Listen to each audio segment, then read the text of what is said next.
Hollie McKay is a freelance war correspondent and the author of Only Cry for the Living. With us now from Uzbekistan. This is Hollie McKay in Kabul. Mazar Sharif, Taliban capital of Kandahar. at a camp in the edges of Kabul. Iraq, Syria, Afghanistan. Iran, Turkey, Yemen, Saudi Arabia, also Burma, Russia, East Africa. Sat through military tribunals and interviewed hundreds of soldiers, civilians, and government officials before, during, and after the horrors of war. We have to understand the way that they think. As a woman by myself, I'm not going in with crews. I don't go with security, so I go very much under the radar. I really went with the intention of trying to understand, I guess, the human cost of war, and I really just wanted to go and talk to people that lived there. I wanted to understand what it was like to be a displaced person.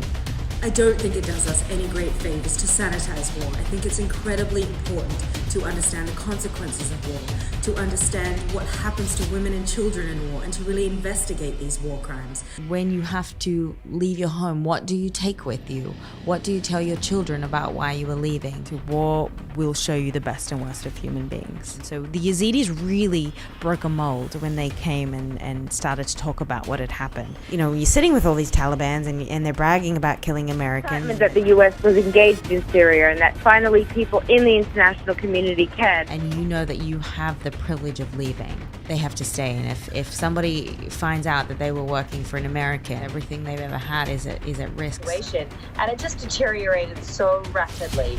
It's sort of 1 minute everybody was out and things were just wonderful. The next minute you just started to feel like something was very, very wrong. And then you just see these motorcycles coming in, and that's the Taliban.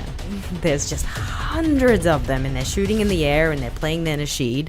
I really do love what I do, and at this point in my life, I can't imagine not doing it. I don't know what I would do.